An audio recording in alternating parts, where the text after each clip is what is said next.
What up, everybody? Welcome to another episode of Coffee Hour Special Edition here on a Thursday evening.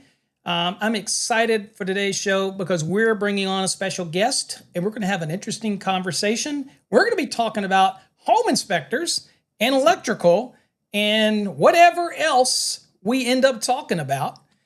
So if you're a hater out there, get your fingers ready. If you're a fanboy out there, then we expect you to listen up. But again, we're liable to go all over the place. So I'm excited to welcome to the show Inspector Preston, who y'all know him, y'all love him. He's from over on all those social media, but he is a very respected home inspector. And here he is. And Preston, welcome to the show. Hey, Paul, how's it going? All right, it's going good, my friend. Glad to have you here. Well, thank you for having me. There's been a lot of controversy this week, so I was actually really excited about doing this podcast with you. Absolutely. So when you say controversy, first of all, tell everybody a little bit about you. Well, I'm a certified master inspector. I'm in the state of New York. I'm way up here north of Binghamton, kind of south of Syracuse in upstate New York. I inspect almost exclusively vintage and antique homes. About 95% of what I inspect is over 150 years old. Okay. And so a lot of 200-year-old farmhouses, a lot of 300-year-old Revolutionary War era stuff. So that's kind of my forte is, my area is just really old houses. So I'm not a new build inspector. And I live in the middle of nowhere, Paul. I live out here in the middle of the forest. So there's not much around me at all. Okay. Let's see here real quick, Preston. I'm needing to make sure that we turn up the volume a little bit here. So bear with me real quick while I crank up the volume. Get a little volume going on this thing. So, okay. Of course, it wouldn't be a show, Preston, if I didn't have issues, right? Yeah, technology is amazing, isn't it? Oh, yeah. Yeah. So anybody out there that's listening, let me know the audio is okay, that you can hear Preston okay, you can hear me. I'm loudmouth anyway, so I'm sure you can hear me. But I want to make sure that Preston's audio is up at a good level. And double checking here, Preston. Let's see here. Let's talk about. Let me make sure. Take this off. And do this here. Testing 1 2. Testing 1 2. Okay, there we go. I gotta make sure we don't get that background. Okay. All right, you there? I'm here. All right, that's better. Okay. All right. So tell us a little bit again, real quick. So for those that came in late, we you can't have a show without some technical difficulties. Hopefully, I won't scare Preston away, and we'll do some other episodes in the future. But we want to make sure the audio is okay. So again, Preston, tell us a little bit again about where you are, what you do, how long you've been doing it, and I believe you are a member of NACHI, right? InterNACHI? Yeah, so I'm a member of InterNACHI, and I'm also I'm nationally certified through the NHIE. I'm up here in upstate New York, so we're freezing our ass off. As I mentioned before, so for all the new people that are just jumping on, I specialize in vintage and antique homes. Okay. Almost everything that I inspect is at least 100, 150 years old, a lot of 200-year-old stuff, even 300-year-old Revolutionary War era homes. That's my specialty. I love vintage homes, post and beam, balloon frame stuff. And so that's really kind of the angle that I specialize in. Wow. That's sounds like a lot of pre-code stuff. Sounds like a lot of old stuff. So there's no way you can be having any controversy on electrical stuff, right? I mean, there's no way that you could. I mean, on social media. I mean, again, social media is full of experts, right? So what's on this desire to collaborate? Kind of go into a little bit. Yeah, so as you know, we do share some similarities. We've had some similar things in our past. There is a whole community of people out there, both inspectors, electricians, plumbers, you name it. There's contractors out there that are salivating at the opportunity to prove somebody wrong. And so what happens in the comments a lot of times is like you try to make a point and you say something and then it goes down these weird rabbit holes. And that's what happened this week. So when I reached out to you, I'm like, hey, Paul, can you chime in on this? Let me know what you think. And you were like, yeah, no problem. So that video went from 15,000 views this morning. It is now up to like 70 something thousand views, and the comments are just blowing up. Wow. Okay. Well, I guess we'll talk about all different topics, but I guess is the elephant in the room to have the discussion about what's causing all this. Because people know me. I tell people all the time, I got my haters that come onto my social media platforms and their posts. Nobody knows who you are, Paul. You don't have but so many thousand followers. And I'm like, yeah, because I ban half the people that come to my site. And most of the time I don't listen to them anyway. So I'm not about the clicks. So tell me, what causes this? What's your controversy? All right. So it's interesting. I'm a home inspector, right? And as you know, we come at home inspections differently than code inspectors, code enforcement, or even electrical inspections, right? Yep. So we're mostly safety focused, right? And so we're not so much code focused. What we do is rooted in code, and yes, it's important to understand code, but mostly what we're doing in a home inspection is letting people know where safety hazards or safety concerns exist. The problem, in my opinion, and what I tried to do this week was I did a video talking about GFCI protection. Okay. And what I see a lot, and I hear from realtors a lot, is that sometimes we home inspectors cause a lot of drama in the transactions, calling out things that are nothing burgers. So what happens is a lot of times these inspectors come in with their little plug-in, 3-light testers. They plug it into a GFCI receptacle and they hit the button and it doesn't trip it. So they write it up in the report. It shows up in red. It says everybody's going to die. And you mean the little 3-light we used to call the dummy testers, the little 3-light reverse polarity, yada, yada, yada. And then they got smarter and added a GFCI. Yeah, and they even gotten smarter now. They've added an AFCI to some of them. You mean those little things? Those little things, those little unreliable things. So these cheap little plastic testers. Well, when a voltmeter costs you hundreds, but you can get a little $25 tester, 3-light tester, and of course it's magic, right? It's really funny how much faith we put in those things. Yeah. So as an inspector, I want to be thorough, but I also want to be accurate. Sure. And I don't tend to come from a CYA perspective. I'm not constantly trying to cover my ass by just calling out crazy stuff. And there are a lot of inspectors that do that. Right. And I think it's important to be both educated and also be accurate. Sure. And so when I got to this house and I went, it had a GFCI receptacle on the left next to the kitchen sink. And on the right, it had a 3-prong receptacle. And so what I did was I plugged in my tester to the outlet on the right, the receptacle. I went to the left and I hit the test button and it shut off. That is a proper and valid test. The problem was when I reset the button and then I hit the GFCI test button, it didn't trip the outlet, the GFCI. And so I knew that you used let's go back. Mm-hmm. So you had a GFCI receptacle device in one receptacle. Is feeding the downstream one on the right. Correct. You put the 3-light tester in the one on the right that didn't have GFCI? Correct. It didn't have a device in it. You pushed the test button and it did what? It did nothing. It did not trip anything. Okay. You went to the GFCI on the left. You pushed the test button that's built into the device, and then what did it do? It shut off the 3-light tester. It shut it off and the one downstream, right? Correct. Yep. Okay. All right. I checked both. And that's what you posted online, right? That was part one. That was the video number 1. So what happened was it was really interesting because as soon as I posted that video, the comments blew up with everybody saying it must have a bootleg ground, must have a missing ground, Now, at the original inspection, I had taken the plates off and I had inspected those, and then I did a continuity test. I used my outlet tracer, went back to the panel, made sure there was continuity between the ground and the panel. So I knew everything was good. So I did this educational video to try to help home inspectors not make that mistake of putting a big red hazard in the report saying, everybody's going to die. This GFCI is defective because my little plastic tester didn't trip it. So let me explain this to people that are watching and people that will watch in the future. you're making a video to help other home inspectors. Correct. You're not in the business of training electricians.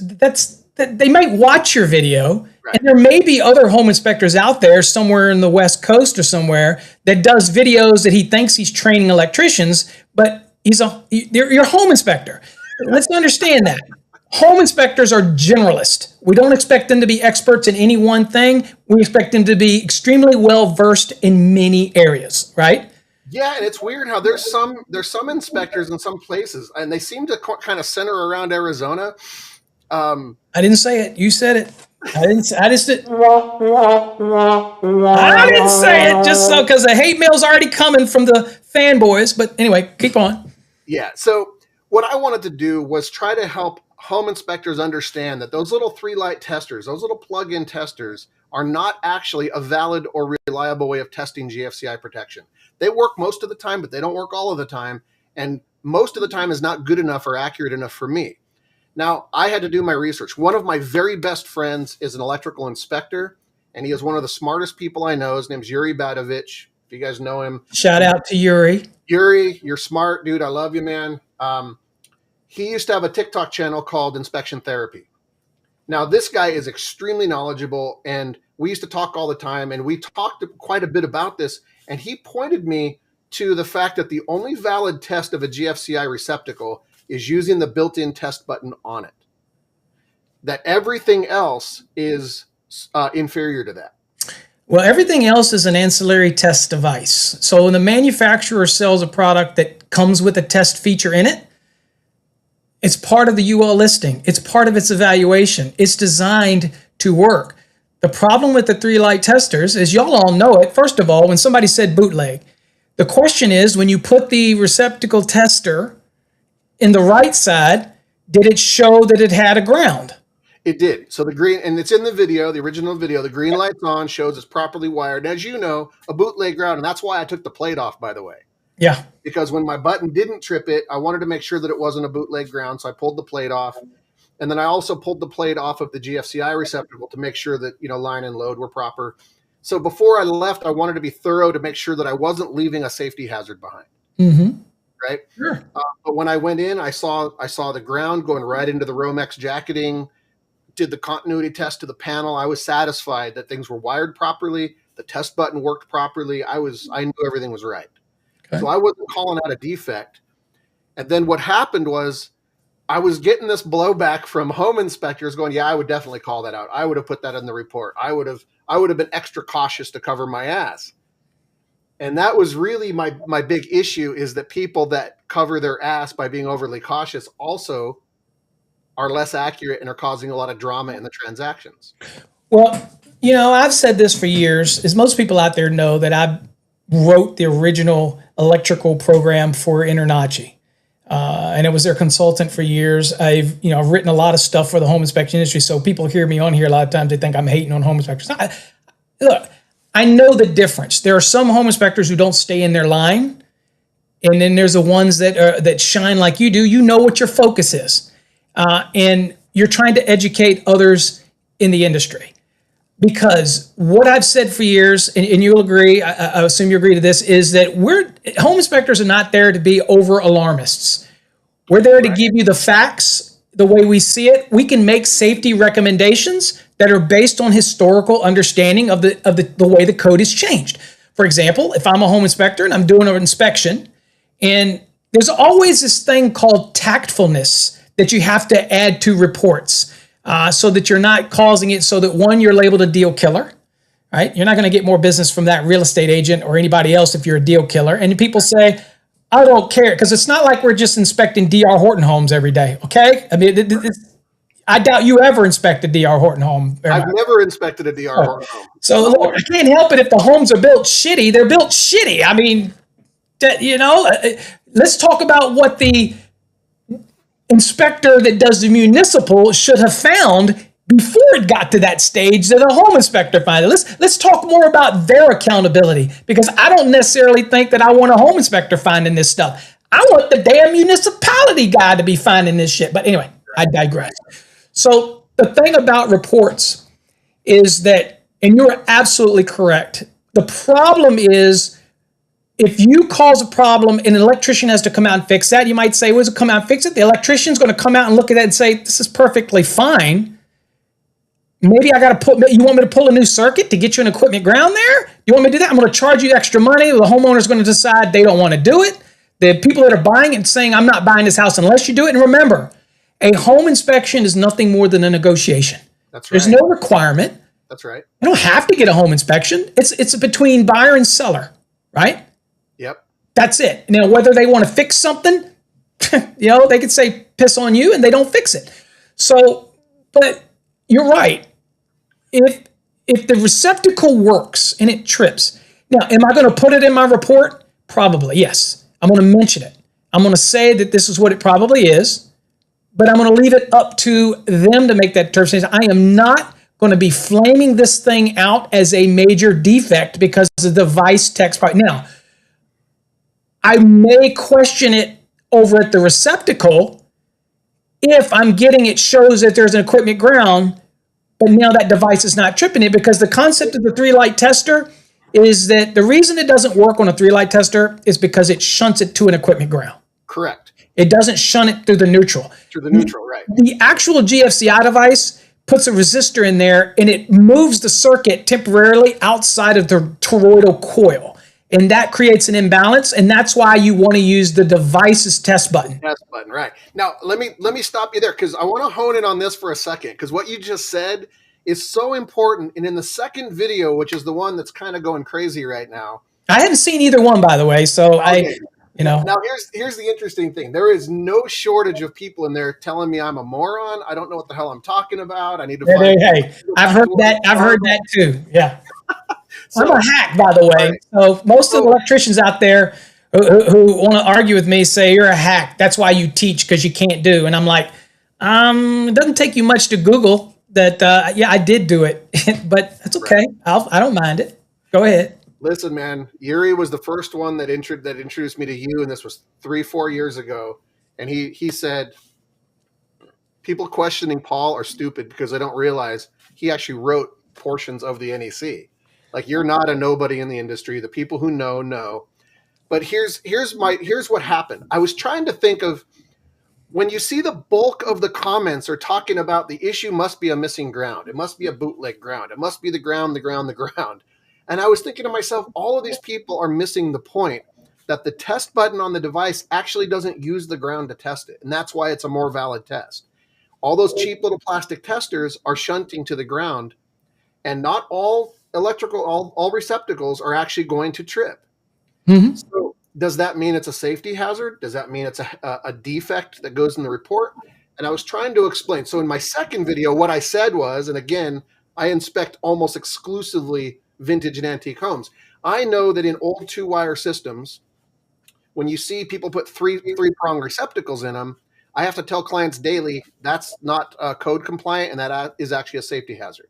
However, if GFCI protect that outlet, that's a code compliant way of making that outlet more safe. So that's the picture that you share with me that somebody commented saying that open ground.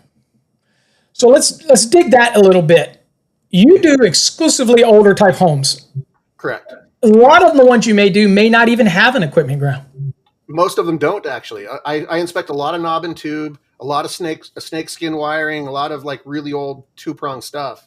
So you're trying to educate the home inspectors who may not be familiar. I mean, there are some home inspectors out there, which, again, for the record, I am not against home inspectors. I love them. I believe it's an opportunity when they get inspections to be the eyes and ears that we as electricians can't have, because we don't get into as many panels as y'all guys do. So when people spread things out there, I don't believe home inspectors should be opening panels. I'm a totally opposite of that. I'm like, they should be opening panels. They just need to understand the concept of safety. No need to reach in. If you do, use something that's non-conductive to move something out of the way. I need your eyes. I need you looking at things, but I also need you to be educated, because there's so many people that put out fake bull. Oh, yeah, Paul. Listen, I remember 3 years ago, I caught hell in one of the home inspector Facebook groups. It turned into a big bash fest. I just got dogpiled because one of my methodologies is I use my insulated screwdriver, when I get into a house, in old houses, and you're going to laugh when you hear this, home inspectors all the time are calling out solid strand aluminum in these old houses that is actually tinned copper.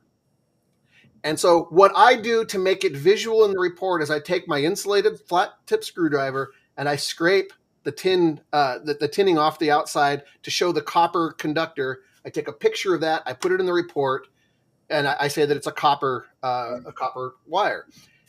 So I immediately got dogpiled by all these home inspectors saying, never reach in the panel, never stick things in the panel. I'm just like, oh my God, man. So most of that, for those out there that are home inspectors watching, most of that tinned copper has more of a rubberish type of insulation. It's thicker. It looks rubbery. It usually looks frayed at the ends right before the conductor. It's not as clean cut as copper clad aluminum or something like that, or aluminum wire that uses more of a thermoplastic insulation. The older stuff that we would get with the tin, the insulation just looks spongy. It looks thicker. And this is why a lot of home inspectors mistake it for solid strand aluminum, right? And so this is very common in our industry and in my area for home inspectors to improperly call that out as a defect or a safety concern, when all they had to do was just use an insulated screwdriver to see if it was actually copper or not. So that's if they can get to it, they can look at the end. I do have a lot of inspectors that will actually, you ever use the scopes with the camera with the little end on it that you put down and up in the ceiling and look around? Sure. Bore scopes, use it every day. I've had some that actually will take the bore scope because they can hold it at an angle and stick it in the panel and look at the end of conductors, and you can see the copper tips on the end. And so that's a way to do it. I try to make things visual in my report, but it's really interesting when you see people who will dogpile you and tell you you're a moron. Easy to do that.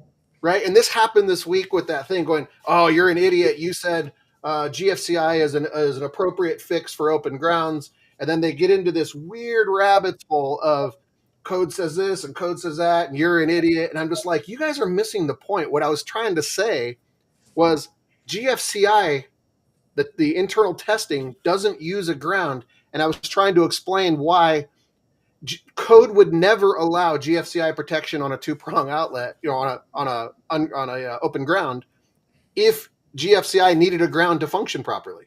Yeah, there wouldn't be an allowance in Article 406 to allow you to, if you're doing a replacement of a non-grounding type receptacle with a grounding type, as long as you have GFCI protection upstream. The code wouldn't allow that. That was my point. And that was the point everybody missed, is they were like, oh my God, they're drooling. Inspector Preston made a mistake. Let's prove him wrong. They can't wait to jump on you, right? Oh man. And I'm like, you guys are missing the point. So tell me, Inspector Preston, is it a GFCI or are they correcting you and telling you to call it GFI? So you must have seen the comments. Yeah. I had electricians telling me I'm an idiot and I need to call it a GFI like all the real electricians do. Oh, let me address that. You electricians that say that, for the record, you're full of shit. It's a ground fault circuit interrupter. It's not a GFI. So don't get confused with GFP, with GFI as a general statement versus a GFCI, which is a circuit interrupter. Terminology is key. And here's the big thing. Preston, you're not new to this. 9 out of 10 electricians don't like home inspectors. Right. You want to know why? It's because a vast majority of the home inspectors out there will blaze everything in a report and call out all this stuff. An electrician goes out there and finds that that's not a problem. And then what do they say? My brother, I love my brother. He's the best electrician I've probably ever known. I learned everything that I know from my brother. He was my inspiration growing up. I had other mentors, but my brother's a little older than me. I saw him one Christmas get a set of tools when I was 15 years old, and he literally had an orgasm over a set of electrical tools. He was in the apprenticeship program. He was in a program at school. I said, dude, if it feels that good to get a set of damn tools, I want to be in that. So I joined the program when I got into 11th grade, and I excelled at it. My brother was the inspiration for that. And, and I have very few heroes, but he's one of them. And so at the end of the day, I laugh because even he will say that about home inspectors. Why? Because sometimes home inspectors will call things out in the way they do it, and you think, well, the electrician shouldn't get upset because they're getting paid to come and do more work. No, it flames on the electrician as if they did something wrong, and they didn't, right? And so inspectors call something out, So in a lot of my content, you'll see that I'm actually pretty hard on unethical realtors, right? And I bash on the unethical realtors because it reflects poorly on the good realtors, the good ethical people. Yes. And it's the same in our industry. The inspectors that are out there, the home inspectors that are out there writing up all these nothing burgers just out of CYA. I'm just going to cover my ass and put it in the report. Just throw everything in the report. If you question it, just throw it in the report. Right. So then when the electrician shows up and goes, what the hell is this guy talking about? Your home inspector's an idiot. Well, I'm a home inspector, so now electricians think I'm an idiot. Right. So this stuff is important to me, and I try to educate other inspectors. I try to share knowledge.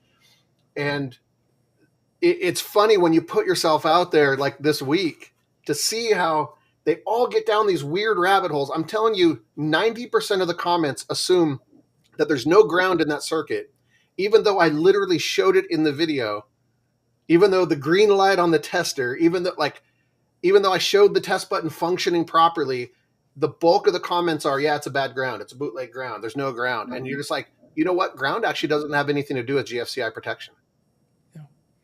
If it did, we wouldn't have the ability to add it. Now, again, at the end of the day, there's circuits with an equipment ground. GFCIs do not take the place of a proper today grounded system that's run. That's the way we have to do it today. So there's no argument whether or not which is safer, the GFCI or the have an equipment ground. It doesn't matter because in today's installations, you got to have an equipment ground. There's no way around it, right? Like, okay, I probably should. Look at the comment. Look at the comments. Yeah, Michael McDade, home inspectors are idiots. I'm going to bet that, Michael, you're an electrician, right? But I get. But he puts the funny faces, so I know he's playing. But there are some really good ones. But again, I think that all home inspectors should take an electrical course. Not mine, because I don't have a course available for home inspectors. That's like through InterNACHI and whatnot, like that type of thing. A home inspector, But I think that a healthy understanding of what you don't know is sometimes better than what you think you do know. Yeah, I think that the bigger issue for me this week was trying to raise awareness on the fact that we have far too much faith placed in these stupid plastic little plug-in testers. Oh, yeah. Far too much faith. And if we're using that cheap little tester to call out defects in an electrical system, I got a problem with that because code and manufacturers say this is the right way to do it. Let's not remove the fact that there's nothing wrong with using the testers for speed. Okay, if you're a municipality, you're required in many states to do a representative sampling. And in my inspectors that I used to train, I didn't care. I want you to test everything, right?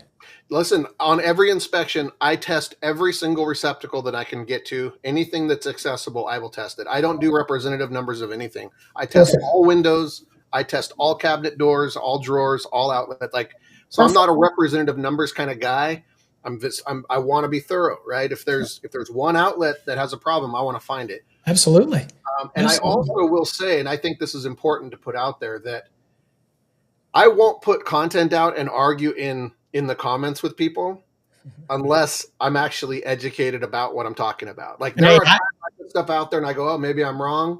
I won't argue about it. I'll listen and I'll educate myself. But there are times when I go, you guys are all missing the point. Well, you know what? It's funny you should say that because people say, Paul, you block people. And yeah, I do. I guarantee you I block. For every 3 people, I block them. And the reason they say, well, why? Paul doesn't allow for a good debate. First of all, Paul has no desire to debate with you. After 40 years serving on multiple code panels, over 11 patents to my name, serving on code committees, writing books, authoring, I'm not going to put something out there online unless I believe it. So guess what? You're not going to change my opinion. I wish more people thought about that, Paul. Honestly, so think about all the content you've put out over the years. Mm-hmm. You've been doing this a long time. Every single piece of content you put into the webosphere is an opportunity for people to attack you, belittle you, criticize you, judge you, Put twist yourself what out there, right? And so the fact that you continuously do it and you're dedicated to it and you're consistent with it, I don't think a lot of people that sit behind their keyboards know what it's like to record a video about something and put it out into the world. And they don't. And the fact of the matter is, I love the one I get where they say Paul teaches it because he can't do it. That's the one that always gets me, because you know what? I can still get around. If you're in the area near me and you want a wire challenge, you want to see if I still know how to wire, bring your shit. Because my brother will tell you I still know how to wire, because he's a contractor here in Virginia and I routinely go help him. And so I always tell people, look, I ain't in the grave yet, but if you want to talk shit, then just Google a little bit. But at the end of the day, I still love it. People think I get upset about it, and actually offline, it's like me and Mike Holt. I tell you, everybody thinks me and Mike Holt don't get along. I love Mike. Mike, we talk all the time. He texts me. He calls me out of the blue and asks how my wife's doing, everything. I see him at all events. We go out, eat dinner. And the one thing we laugh about is how everybody thinks we don't get along. And he might say something about me. I might say something about him. And at the end of the day, it's all hype and we're laughing about it. But, you know, he's amazing to the industry and I love him. He's a great guy. Mario and Mario's great that works with him. Brian House is great. They're all great people. But again, I love the fact that they think we don't get along. Paul, look up here. So Terrence Grace, 8716. There's somebody that gets it, right? So Terrence is up in Maryland. I know Terrence, he comes to our coffee hour a lot. Great electrician. Listen, I'm going to say something right now that I've always wondered. Us home inspectors get a lot of shit from all the contractors. The plumbers hate us. The electricians hate us. Carpenters hate. Anyway, so the funny thing is that my job every day, hundreds of times, is to say, here's a problem. I recommend calling a qualified contractor to get this repaired.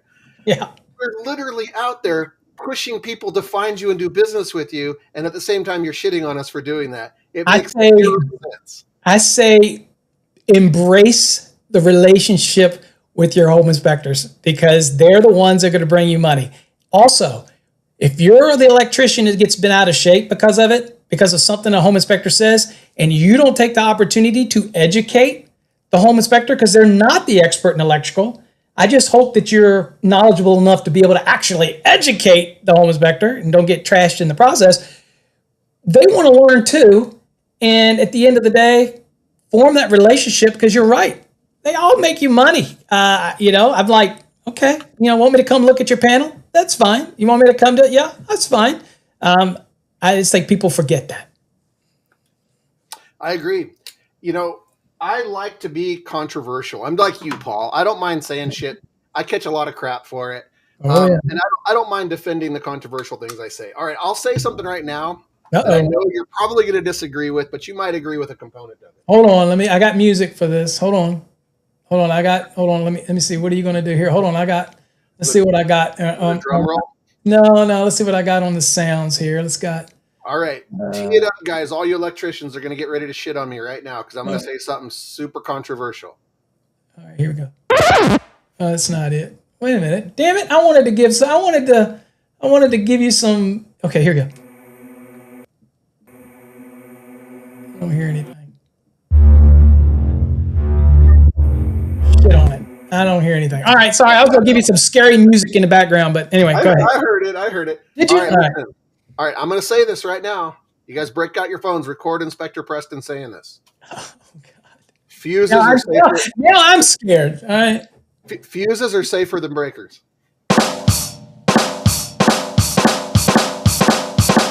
That's not controversial, because that's 100% correct. Thank you. Because a fuse blows.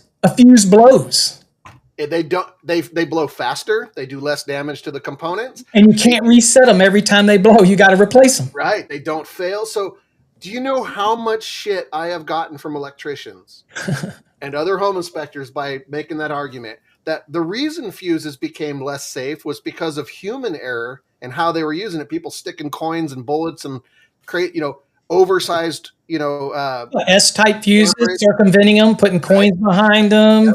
Yep. How many pictures have you seen where take a fuse holder and they're actually sticking something in there to replace a fuse, like a piece of rebar, something stupid as shit, just doing stupid stuff. Stupid is as stupid does. So, but a breaker gets hot. A breaker has a mechanical component. They have working parts inside of it.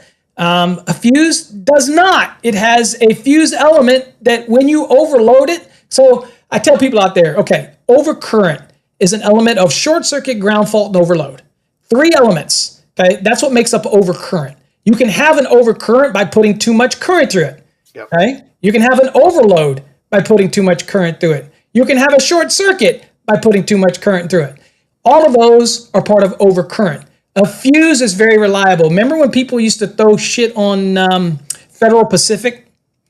And yeah, they had some problems. Everybody says there was a recall. No, it was a class action thing in upstate New York area. And they're still using that design stab locks in Canada. Okay, Schneider owns it, by the way. At the end of the day, Federal Pacific made some really nice fused products.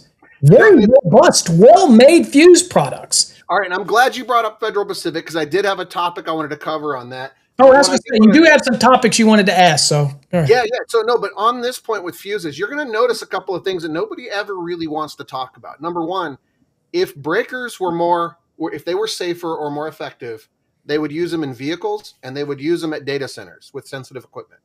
Mm-hmm. But it's really interesting when you look at how they wire up data centers. They're not using breaker switches because breaker switches can take 10 to 15 times longer to trip, which allows a lot more time for damage to sensitive components. It's also much easier to understand the trip curve on a fuse than it is on the trip curves of the latching on and off of a circuit breaker. So a lot of times in systems that are very sensitive or volatile, it can be better for design professionals to use fuses. But I'm not shitting on the breakers because, breakers, they're very, a molded case circuit breaker is very reliable.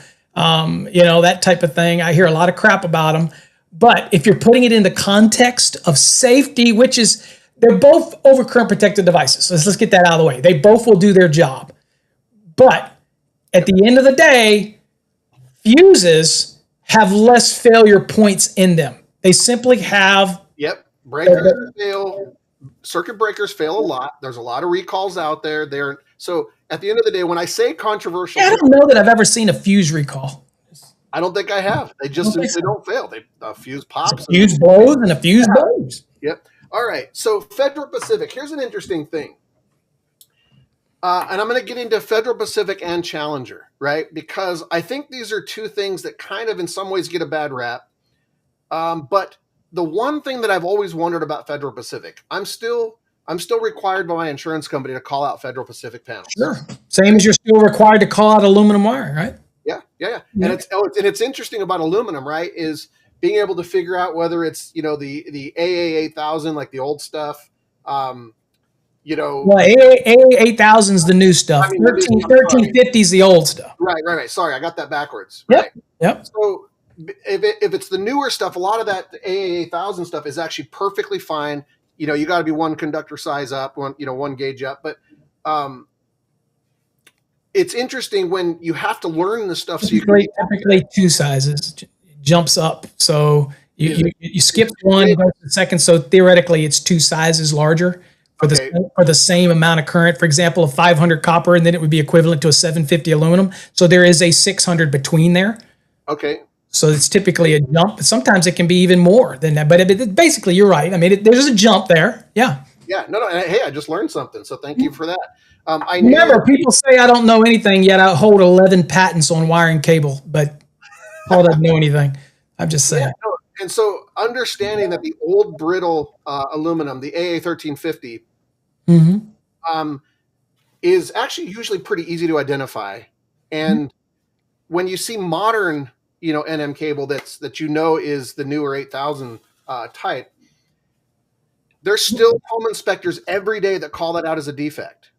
They call it out as a safety hazard. They flash it in red, and you're like, yeah, but after 1973, they came out with different, alloys. They came out with different. Yeah, so just to clear for those that are listening, so the reason 1350 was used years ago, so those that want to know, maybe they don't want to know. Maybe they say Paul's talking too damn much, but I don't care. 1350 was an answer to shortages of copper. It was an answer to, well, the industry said, well, what are we using to transmit power out on the power lines? And they were like, oh, it's 1350 aluminum, just another mix of an alloy, different components. And they said, well, shit, if it works there, it's got to work in a building. So that's why they did it, to combat a shortage. The problem with 1350, and it's still used today, still can use it outside of a building. The NEC says it has to be 8000 series if it's in a building, but you can still use it outside. That's why you get USC-2 made of 1350. You can use it from a pad over to the point of attachment of the house, whatever. The problem is the 1350, really good tensile strength. Yeah, right? it was brittle. It hangs on lines. It's good tensile. It didn't have good ductileness. Correct. So the more you bend it, it would build up heat and the molecules would start to rapidly expand and it would snap. 8000 acts almost exactly like copper. Yep. So that was the big change. And of course, UL and NEC caught up with that and, that type of thing.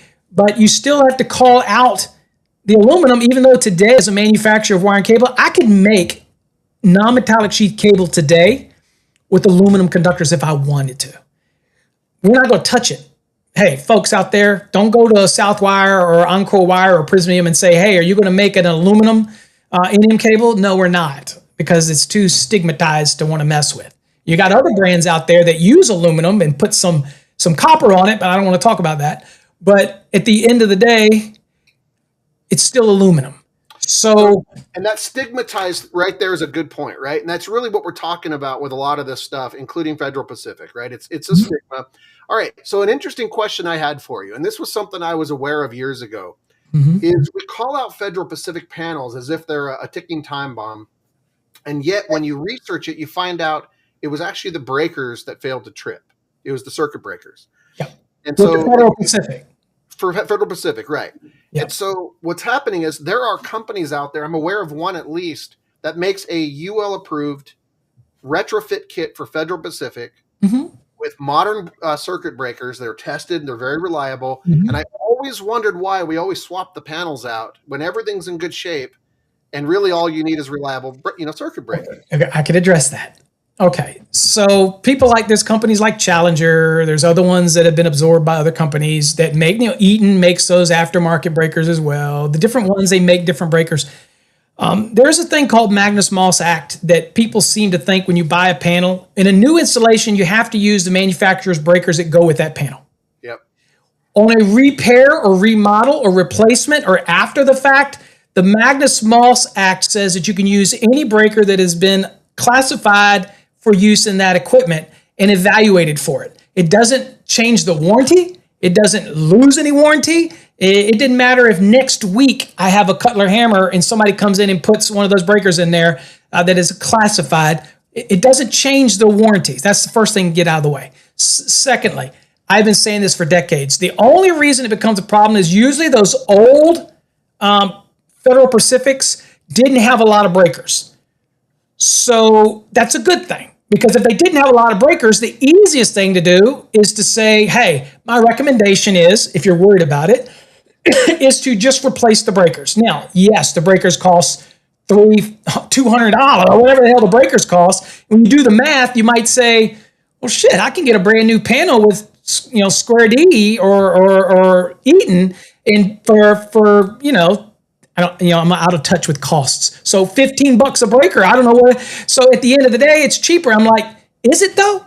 Because now you got to hire the labor of ripping out the panel, doing a service change, putting in a new panel. Or as an electrician, I can come out there and say, here's what I can do. I can get you replacement breakers, replace the ones that are in question, because you're right. The study did not show that there was a problem with two-pole breakers or larger breakers. It showed the problem was with smaller breakers. And even then, the Consumer Product Safety Commission could not verify that there was any fires that were a result of. They couldn't go into more detail where they initiate a recall. There was no recall. So there was no official nationwide recall. And the data was dubious, although they did mislead people in getting their listing. But at the end of the day, they said it in the report that it would have failed before it got to the level that it caused a fire. So then, all right. And so then we have the same stigma with Challenger. You know, most home inspectors call out Challenger panels as hazardous. And yet when I researched that and I found out it was really just a couple of circuit breakers that were recalled. And then I think about it and I go, how many breakers do we have that are recalled from Square D? I just posted, what was it last year? There was a massive recall on some breakers and panels for Square D. Not hating on you, Square D. I'm saying it was just a massive recall, and it kind of was up there, and then all of a sudden it just went away. Right. So we're going to give Square D a pass. Oh yeah, having defective breakers, but we're going to call out Challenger panels. So I don't call out Challenger panels in my reports. If everything is in good shape, I don't see corrosion. I don't see, I don't see scorching. I don't see any problem. That panel looks clean and nice. And everything's in good shape.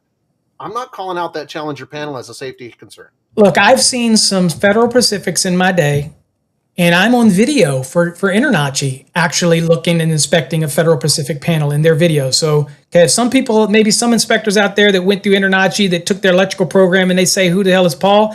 And they didn't see the fact that my name is on it because I helped write it. That's okay.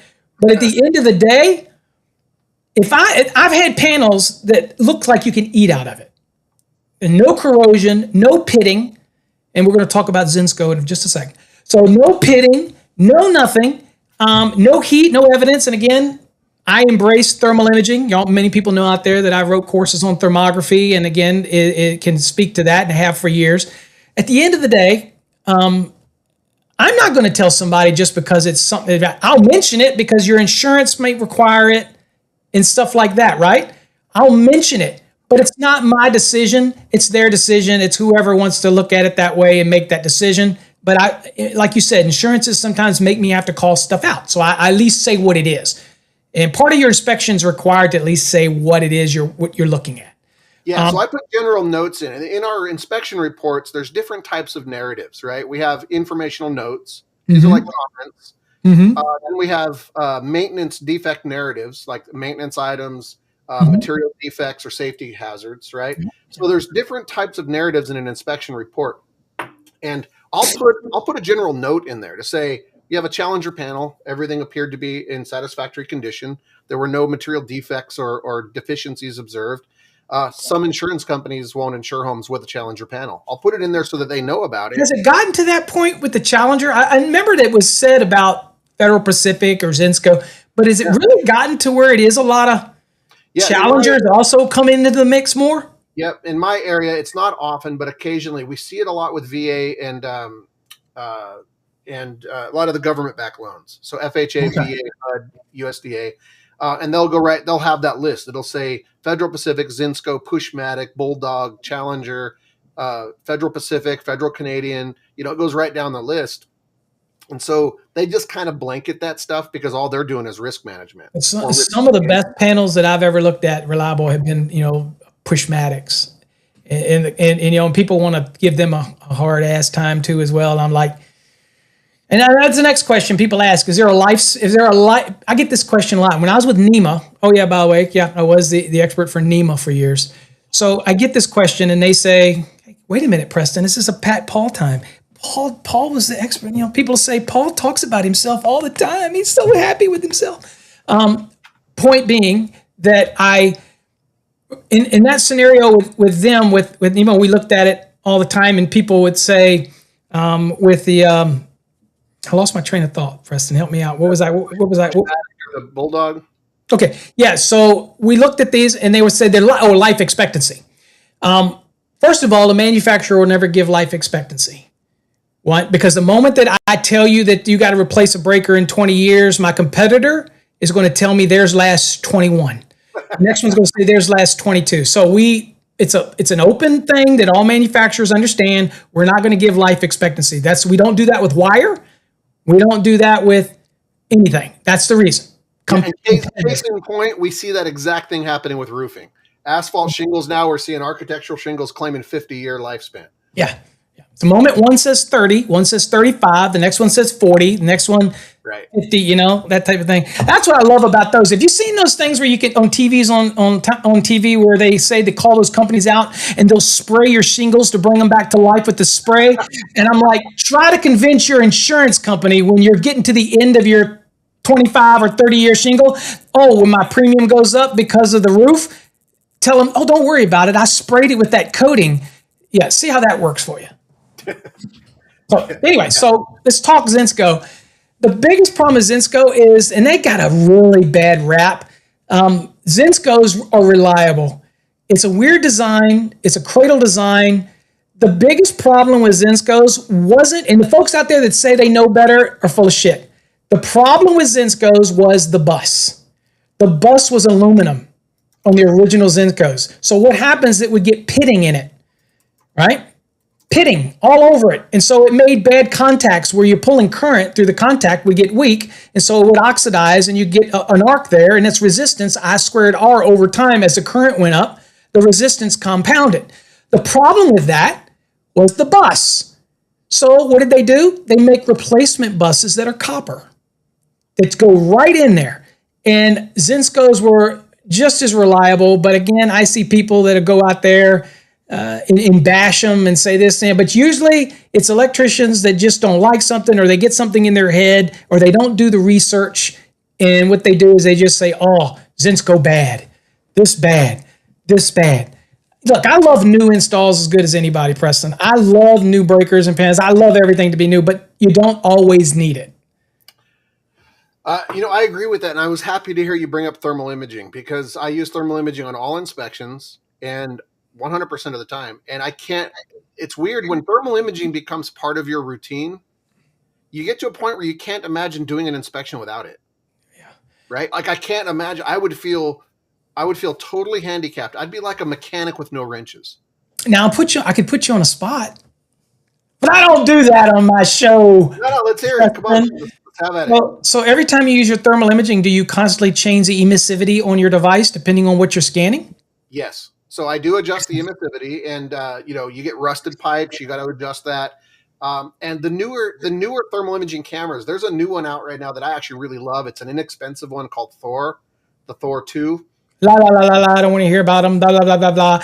We always recommend Milesy thermal cameras on this show because I'm a sellout to Milesy. Somebody told me. I got 2 Milesys in my car. They're my backup cameras. There you go. Now pass it along to Milesy. I got one gripe with the Milesy. What is it? The goddamn things turn off every 10 minutes. Oh, you can change that. I tried finding the setting, and it's just like every time I put it in my bag, I pull it back out, I got to turn it back on. It takes a second, bro. We're saving batteries, bro. We're saving batteries. What I tell you is I use one that I teach with is the TR20 Pro, but I also have the TR384C, which is about $1,100. But their TR20 Pro is the one that we recommend for our thermal imaging program because it's just amazing because it takes 2 images. It takes the actual visual and the thermal imaging, and that's really good for reports. I don't know much about the Thor ones, but it seemed very price conscious. We promote Milesy here, brother. Yeah, my point was that the thermal imaging cameras are getting better where you don't have to do so much emissivity adjustments. They're getting better. But what I can say is that I was really happy to hear you bring that up because I scan a lot with thermal imaging, not just even the load center. I'm scanning wiring, outlets, you name it, because you find stuff, right? Like that's why I tell electricians. And that's why we started the thermal imaging. This is not a commercial, okay? Because dun, dun, dun, Paul's got a commercial. Everybody's going to hate me on me.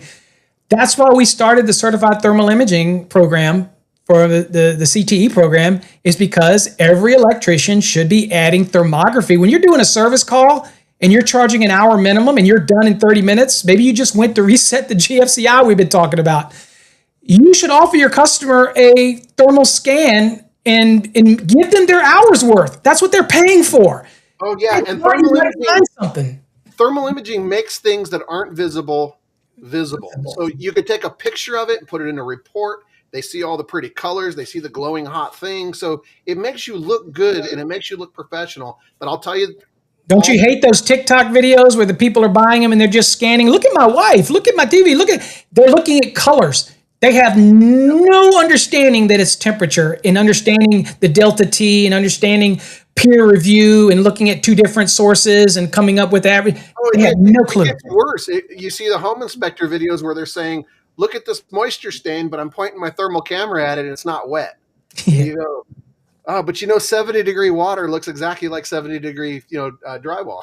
yeah, it looks exactly the same. So, Just because it right, may be blue doesn't mean it's a puddle of water. Okay. right, right. Yeah. Oh, But what I was going to say was, you'd be interested to know too that over on the thermalelectrician.com, I have over 20 different calculators for thermography that you're free to use.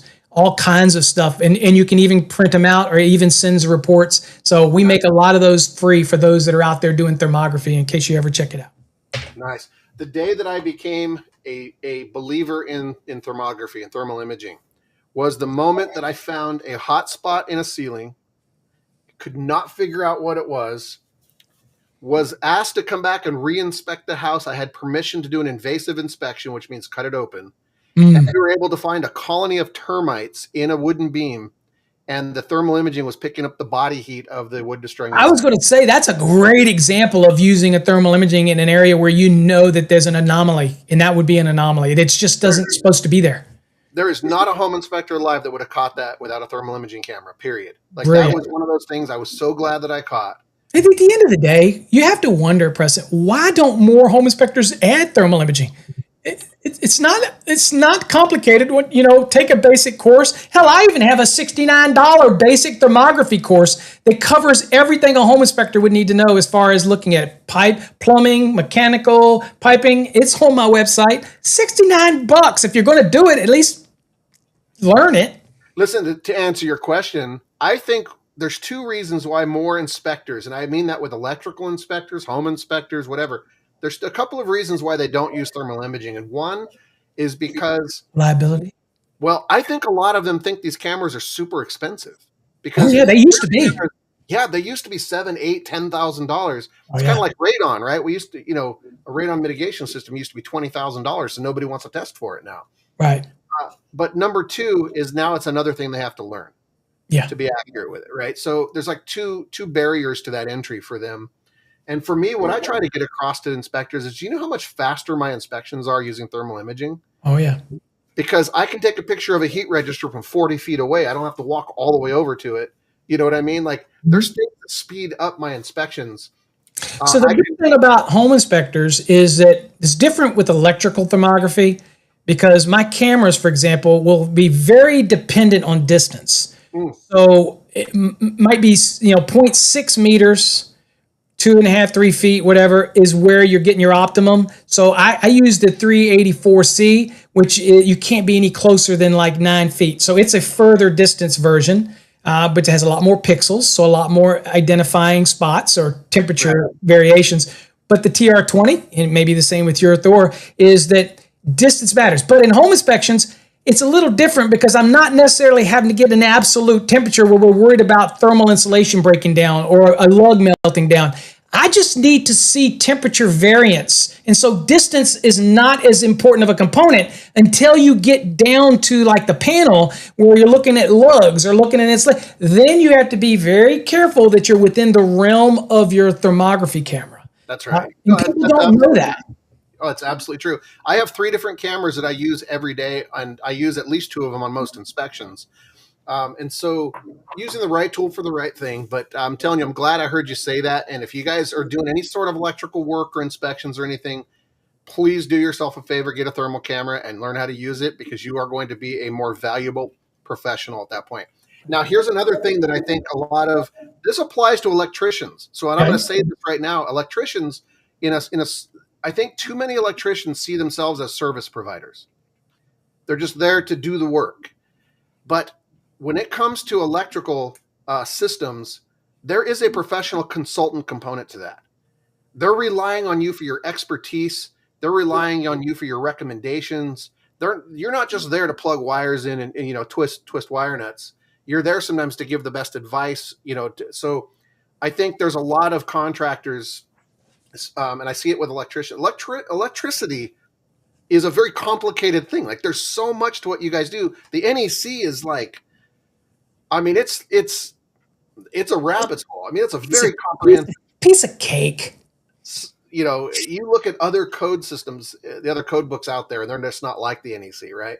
It's a whole different language. I get people ask me all the time. It says, "Why don't y'all write the damn code book so that's easier to understand, more like a?" And we are doing that in the 2029 is trying to make it more logical flow, not changing the technical stuff, but more logical flow.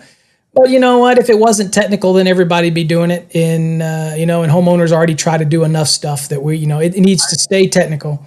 I agree 100%. And I think. But you are right about electricians as well as anything. And I think the one big thing I get from people, electrician says, "I'm not here to educate and teach." That's bullshit. No, I agree. You're an electrician. You're there to educate. You're there to teach. You're there to mentor. You might say you work for somebody and you might say, "That's not my job."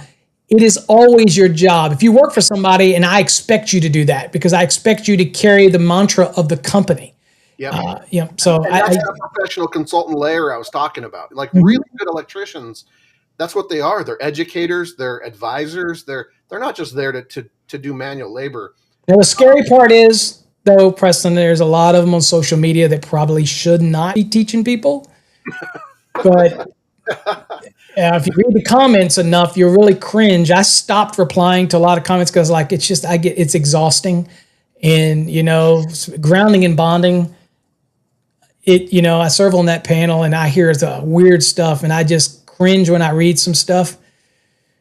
It almost goes back to them saying electricity is trying to get to the earth, and I'm like, it's never trying to get to the earth. We're not talking lightning here, so it's trying to get back to the source. But I see so many things, and I'm just like, whatever. Yep, it's trying. All right, what other questions you got?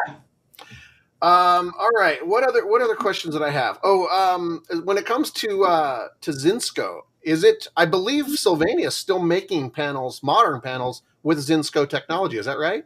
I don't know that they're making the bus design anymore. I can't answer that with any specificity on it. I do know that there was really nothing wrong with the cradle design. It was always the bus. If you think about it, inside of the Zinsco that cradles the breaker, for those that aren't familiar, it's usually two vertical poles, and the breaker slides over it. So it kind of goes up in it. It's really no different than the traditional breaker that we do now, the BR style or whatnot, that actually goes against the bus, right? Really not much different, except this is embedded into the breaker. It's further into the breaker. So the design itself is not so bad. The problem with is the limiting number of devices you can get in there because it takes up the whole, the gut of everything. So it's usually design limited, but I don't know if anybody's still making that design today. I know you can buy replacement breakers. I know you can buy the replacement buses, that type of thing. But I just don't know if they make that design. I know in Canada they still make the design for the stab lock, but and Square D still makes it. But I don't. It's called Pioneer, by the way, in Canada. Federal Pioneer, I think. But at the end of the day, I don't know about the Zinsco, whether they make that anymore. Well, the last question I had, it's funny how you sort of preemptively covered several of the topics that I had written down. It's usually the home inspector topics, they're usually the same questions they always have. Like you get the one where you got the old houses like you do that have no grounding electrode system on them, and people say, it won't work. And I'm like, why does the earth component have anything to do with the system working? It has nothing to do with it. It has everything to do with lightning. It has everything to do with establishing a voltage so that it doesn't creep outside of expected norms, stabilizing the system. But there's plenty of older homes out there that have no grounding electrode system and they work fine. Should a home inspector recommend a grounding electrode system? I believe they should. But I don't call it out as a flaming defect. Right. I let the electrician explain it to them so that I don't step on toes. That type of thing. What is Crimson Ace says, mentioned again? The hell does that mean? You mentioned Canada again. Oh, Canadians. Okay. Yeah, I love Canadians. I just don't like their government. Of course, I don't like Never mind. I don't like any government myself. So hey, I'm Yeah, just I'm not a right or a left. I hate all of them. So yeah, that's I'm right. 53 years old and I've never seen a government that actually helped me. So I'm just kind of in that. I'm a Republican. Me people know that, but at the end of the day, they're just as damn crooks. All of them up there, like Lindsey Graham. What a crook! It just talks more shit and doesn't get nothing done. They're all full of it. I bet these guys that have been holding these hearings forever. What is it, Comer, whatever, Comer, and all them? They're so full of shit, and they're Republicans too. They're all full of it. All politicians are full of crap. Okay. This is what I'm saying. I just hate them all. So I will tell you, I'll put myself on record here. Uh-oh. I did political consulting for over 20 years, and it was for exclusively Republican candidates at a firm in California called Paramount Communications. Okay. Okay. But that was actually part of why I just became a government hater. It was like you learned the truth, right? Right. You work on their campaigns and you see through all the theater bullshit, and you just go, it's all theater. Like on both sides of this stuff.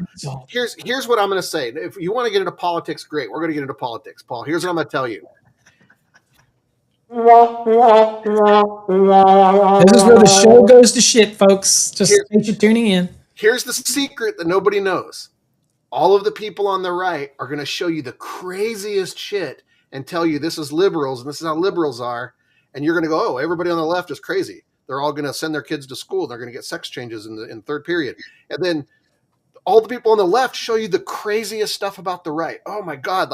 So we have this weird idea about Americans, but the funny thing is there's this 80% in the middle where most of us agree on most things. Mm-hmm. And we have more in common with each other. 80% of Americans, whether you identify as a Democrat on the left or a Republican on the right, 80% of us have more in common with each other than we do with those bastards that are running the show at the top. Yeah.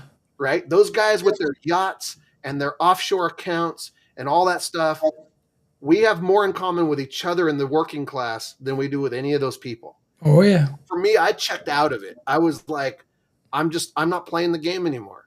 Well, right? I'm a little pissed because I moved back to Virginia, and Virginia's going to crap, right? They want to take away the fact that I can shoot my gun on my 3 acres of property because now you got to have 5 acres. They want to limit the amount of how many rounds I can have in my magazine. And I'm sitting there going, dude, they actually are trying to get rid of gas leaf blowers. I'm like, y'all ain't got better shit to do than that. It sounded like California, but at the end of the day, enough politics. Well, did you have any other question? Let's see. What was my very last? I had one more question for you. The reason I say that is because if you go online and ask, what is the opinion of Paul by AI, it'll come back and say he's a great educator, but he talks too much about politics. I was like, well, shit, it's my channel. I can talk what the hell I want to talk about. Paul, what I think we need to get into now is religion. Oh, let's go. Let's go. I just tell people when we went into Masonic Lodge, you can't talk politics, you can't talk religion. That's just because that's the quickest thing that takes everything to crap. Okay, so we all should treat the world like a Masonic Lodge, and that way we're all together. We don't talk politics or religion, and we're all going to be good. We all get along. I'm old enough to say I miss the day when we were all Americans and could talk about things without hating each other. It was a good time. I miss it. All right. All right. What's next? We're kind of at the, we're running here towards the end. So in conclusion, what I want to do is I kind of want to circle back to the beginning. Okay. We got that whole controversy going on. I want to reiterate the conclusion of this. Number one. For those that came in late. Right. For those that came in late. Number one, the proper way to test GFCI is to press the test button on the receptacle itself, correct? 100%. The proper way to test downstream receptacles of the GFCI is to plug your tester into it and press the test button on the GFCI that's upstream from it, correct? Correct. All you're looking for is to see that the lights go off the tester. Thank you. So that was my... You're going to take that? Are you going to do a snapshot of that and post that over and over on your social channels? Like boom, boom, on boom. loop. It's just going to be an endless loop. Okay. Part 2 of my video where I said... mostly accurately. So I should have covered all bases of what I said. Now, you know better now. When you do a video, the moment I do a video, somebody will mention something that wasn't even part, but they're like, you should have said this. And I'm like, dude, I've only got a few minutes. I can't cover every freaking thing. But they all want to be a critic, Monday morning quarterbacks. Yeah. Right. So I'm trying to tell them that you use the test button on the GFCI receptacle, not the test button on your plug-in tester. And all the people, the 80% of the comments that all said it was related to ground. And I was trying to make a point that GFCI testing has nothing to do with ground. Now, if GFCI protection required ground, the NEC, the code, the municipalities would never allow a GFCI protected receptacle to be in place of an open grounded tube. Well, I guess we should just go on and let's close that loop by going and looking at the NEC. Right? Nice. Here we go. Let's close that loop. Okay, so we'll go to 406, right? And we'll just get rid of this. Okay. So let's see here. Okay, so for replacement, okay, because that's the only reason you'd be doing it, right? You're replacing, what are they? The do-it-yourselfers? They love to the flippers, right? They'll go and you'll see a 3-prong receptacle and you'll think, oh, look, it's all good, right? And then Preston comes in there, shows them the error of their ways, and then they go, wait a minute, what can I do to make it safer than what it currently is? Well, if I'm going to replace that, because the code clearly allows you to replace it with a non-grounded type receptacle and leave it. If it was compliant at the time it was put in, guess what, folks? For those that don't like this, it's still compliant today, right? If Preston walked in there and said that was a violation, he would be wrong because it is still compliant today, even though it wouldn't be permitted to have that circuit without an equipment ground today. It's still compliant. Code's not retroactive in this one. There is some areas where it is retroactive, like SPDs and replacing of services and yada, yada, yada. This is not, okay? So can I replace a non-grounded type with another non-grounded type? Absolutely, if I want. Just don't try to mislead people by putting a 3-prong receptacle in there when it has no equipment ground. And that was the point right there. So that is something I encounter every day of my life is these old vintage homes with 3-prong receptacles that have no ground. And I have to tell people every day, that's a safety hazard. That's not code compliant. However, best practice is to run equipment grounds, but there is a code compliant way of making this more safe by adding GFCI protection. Yeah, and that's the key. More safe.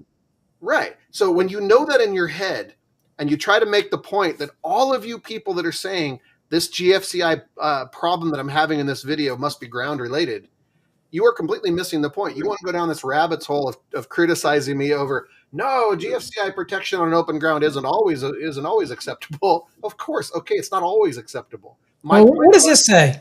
They wouldn't allow it ever if it required a ground. Okay, yeah, right. Well, here's what does it say right there in blue? It says where attachment to an equipment grounded connector does not exist in the receptacle enclosure. Right. What are you supposed to do, folks? Preston does old homes, right? So this is not to take away the fact that you're now required to have equipment grounds, but you will run into this situation. Now, this was the code that you were referring to. So you can take a non-grounding type 2-prong, right? Yep. And you're permitted. Again, so this is a permissive language, not a requirement. Right. It would, if it was required, it would say it shall be required. It's permissive. Yep. So shall permissive. Legal term, shall means no other option. All right. So it says it shall be permitted to be replaced with a ground fault circuit interrupter. Also, notice it doesn't say GFI. It doesn't say ground fault interrupter, right?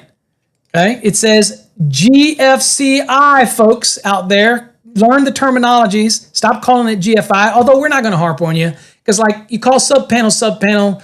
We had people in the day that said, oh, there's no such thing as a subpanel. Well, it's a sub-distribution of the main panel. That's how we got subpanel. I don't lose any heartburn over it, but it is a distribution panel. It is a remote distribution panel. But there are people out there at one time that would freak out because people call stuff subpanel. Look, I'm a realist.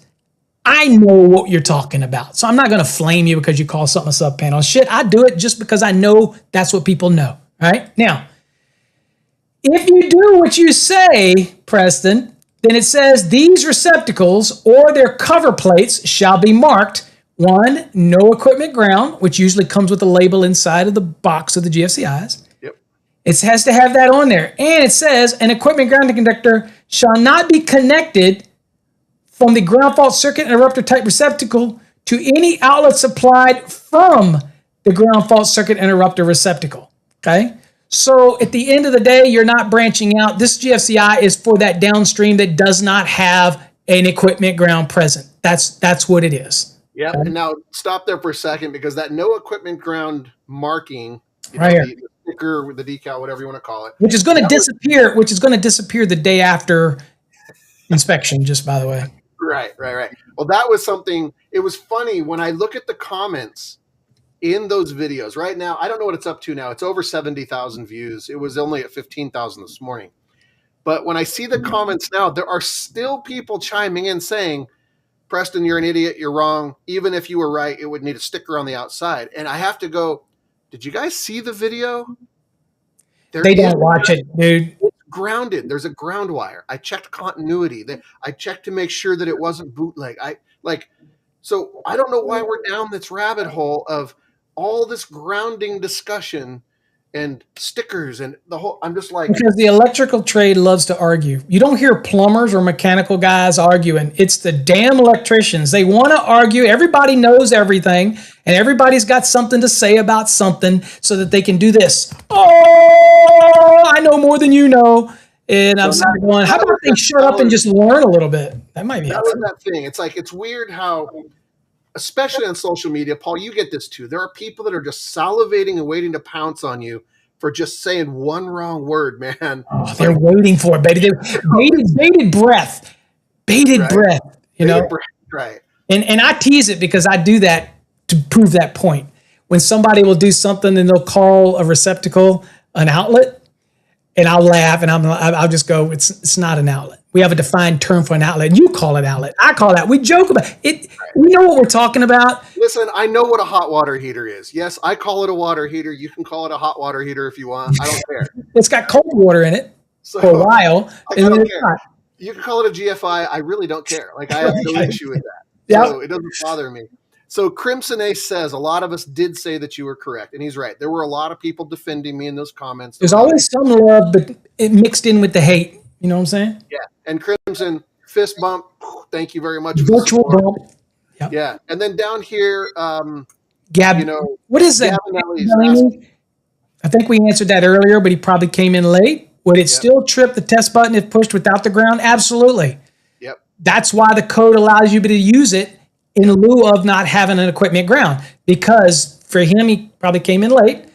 The GFCI devices will shunt around the toroidal coil to the neutral. Doesn't need the equipment ground. Correct. So it does it enough so that the toroidal coil will sense an imbalance. Yep. And that's what trips the GFCI. The testers shunt the ground, equipment ground.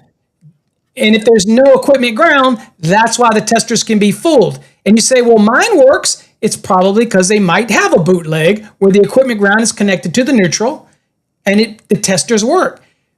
That's and the testers can be different, Paul. Like some testers will shunt that differently, right? So they're not all the same, and they're not all. This is why I carry two in my tool bag at all times. I have a Sure tester. A Sure tester wouldn't be fooled the same way. That's true. That is much more complicated device, much more expensive, and they break easy. In my experiences, I broke tons of those. But Sure Test from Ideal is a great tool for inspectors. It can identify things that the little 3-light testers cannot identify. Yeah, they're a little cumbersome. They slow you down, but this is why I don't use them regularly. And there's other methodologies that are faster and just as good. Yep. But I'm going to say this to everybody watching this video that gave me shit in those videos from this week. You had to bring me on to give a comment on that. Okay. I had to do it, Paul. Sorry, man. You're my defense here. All right. Everything I said was accurate in that video. That the proper test is to plug your tester into the downstream. Do you feel better now, Preston? Does that make you feel better? Can you do this now? Can you go? I can see. I've been healed. Oh yeah, or you could do like me, just block them all. shit on it. Yeah. It's Anyway, you and well, I had that similar. It's funny. There's a lot of people from Arizona that I just click block, block, block. I was looking at my dude, block. they're already making a video to slam us. They're already in the it's probably being made as we speak, The right? most controversial thing I ever said, I still stand by it. The thing that I get the most shit from those people, I still stand by it. All right, what is it? It's the screenshot that lives in his head that he recycles every single 3 months. What I was saying in a discussion on Facebook, we were Here you talking go. about. Here's your chance to set the record straight on something that the guy posts all the time. Go ahead. Here we go. All right. There's a lot of people out there that accuse me of not walking roofs, which is funny because I walk roofs a lot. The thing is, Shit, I use a drone today. Shit. But listen, hey, 100% of my inspections start with the drone. 100%. I always start with a drone. Why? Because that drone allows me to see a lot of stuff before I go climbing up there. And it also gives me an actual photographic record of every single square inch of that roof. And I do 3 levels of drone photography, including up close. We're talking 12 inches away from every shingle. Hey, you're a good drone operator. Oh, yeah. No, I'm I got 3 drones. I'd wreck every damn one of them. I'm doing right now a training course for the video for roof inspections with a drone. All right, but here's the thing. What most people don't think about is that the area that I live in, you know, these 200-year-old farmhouses I was talking about? Yeah. Almost all of them are 3-story, 10, 12 pitch, slate roofs. Nobody's walking those. No, because the moment you walk it, just like electricians, the moment you touch it and something that goes wrong, you're to blame. Well, not only that, but you can't go 3 stories up on a 10, 12 pitch. You're going to fall off and kill yourself. So most of the inspectors in my area use binoculars from the ground because that's what their license and the standards of practice allow. And I call bullshit on that. So a drone is superior to that because I can get 12 inches away from a defect and take a photograph of it. Now, what I said in this big, long debate on Facebook was technically walking a roof is, so home inspections are supposed to be visual, non-invasive, non-destructive. Okay. Yep. It's the core bedrock of what a home inspection is. Mm-hmm. I was making the argument that technically speaking, because what was happening was Texas and Trek is trying to mandate and force home inspectors to walk all roofs. The problem is it actually breaks one of those tenets because walking the roof 100% of the time damages it. Just a little bit, you knock 2 granules off, you have technically been destructive. Okay. So it was a legal discussion, and we were talking about this going, if you want to argue with Texas, you could tell them walking the roof always damages it. And it does. I'll tell you this, floors are made to be walked on, but you still see walking paths and wear on the floor. Mm-hmm. Okay. You get up on a roof, especially in the hot areas, you can see where people have been walking around that roof a lot because it knocks granules off. It damages shingles. So I don't want to reduce the light. I'm there to do an inspection. I'm not there to reduce the life effectiveness of that roof. Okay. Right. It's 110 degrees outside and I'm going to climb up on an asphalt roof and walk around and you're going to see my footprints in it sometimes. Plus I'm fat as shit. What am I doing on a roof? I'm just saying. So my point is this, is that I have very thorough roof roofs, but you make a statement like that. You say, technically speaking, walking on a roof always damages it. It does. You're not going to climb on an asphalt roof without knocking some granules off. Mm-hmm.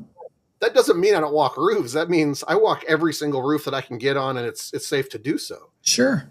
6 months out of the year, you can't walk roofs in my area because they're snow covered and have ice on them. Yeah. Right. And you can't expect what you can't see. Right. And the other 6 months, only about 15% of the roofs are even walkable. So what are you going to do? You're not going to use a drone on those roofs. You're just going to tell them binoculars from the sidewalk. Were they bashing the fact that you use a drone? Yeah. No, that was really what was happening. Yeah. Yep. Yeah. So I was being called a hack because I use a drone for roof inspections. Dude, I'm called a hack all the time. I love it. So here's the controversial statement. Okay, here we go. Every inspector in the world that says walking the roof is the best inspection is wrong. Yeah. Because it's all relevant. Walking the roof and using a drone is the best inspection. Yeah. So if you're only walking the roof and you're not documenting every square inch with your drone, here's what I will tell you. occasionally, maybe once per quarter, I will walk a roof. I will find every possible defect I can, and I go home and analyze the drone footage, and I find something I didn't see because my eyes are 6 feet off the ground, and my drone was 12 inches away from that shingle. Hey, look, I've been an inspector. I've been through a lot of things. My house in Texas, before I moved, I used my drone to inspect the roof for shingles that I could document shingles that were missing. Yep. Folks, I'm gonna let you know. Yeah, okay. Remember, Paul can't do because he teaches, right? He can't do. My house was 3 stories up. It's a 3,800 square foot house. It was 3 stories up. If I fell off that sumbitch, I'm dying. And I'm telling you, I've got a wife to take care of. I'm not going up there just to look and see if I had some shingles missing. So I took my drone up there and looked at it and was able to zoom in and go in, and I found shingles missing. I found issues that I could let the people know when we were listing it, what they had to come and fix. They knew ahead of time what shingles they needed to replace. I had it all done for them. And the guy was like, "You walk the roof to take those?" I'm like, "Hell no, I used my drone to take them." So yeah, so we take away from today, home inspectors, they want to enhance their abilities, learn to use a drone, learn to embrace thermography. And obviously, I guess with drone, are you a certified drone pilot? I am, yeah. FAA Part 107. So me too. I'm probably not renewing that because I don't do that stuff anymore. And for all you naysayers that don't believe me, I'm going to whip it out. Where is it? It's got the little hologram on it. There it is. That looks like mine. Turn it over. It'll tell you what it is. On the back, it'll say US something, whatever, drone, you are, whatever. There you go. I got one of those too. Yep. So people are aware of that. If you're going to charge money for droning or charge money for putting videos online with your drone, then you can be subject to FAA coming after you. I think they have bigger fish to fry probably, but don't get me started about the stupidity of the requirement, because I'm going to tell you right now, we fly a plastic. You have to learn all of those different zones. Look at that. You got like mine. I have the one. It's under a certain size. I'm sitting there going, but wait a minute. To take the course, I've got to learn Class A airspace, B, C, D, overlapping near airports. Oh, I was just going to say that. I go, dude, oh my God. This is how stupid the whole thing is. We have to learn fixed wing aircraft aerodynamics. We have to learn how to approach an airport, how to land airport with flight towers to fly a plastic toy 20 feet in the air. Yeah. And as an inspector, all I'm doing is staying as close as I can to the roof so I can get a reliable image. It's incredible, right? So, Paul, it was good talking with you tonight, man. I enjoyed being on. We got to do this more often. Absolutely, all kinds of topics. Okay, it doesn't have to just be debates. We'll go on and we'll wrap it up here. So folks out there, hopefully, Preston, we answered those questions for you. I will encourage you folks, if you want us to do more stuff, let us know. I also have the Let's Ask Paul on our website where you can post questions and whatnot.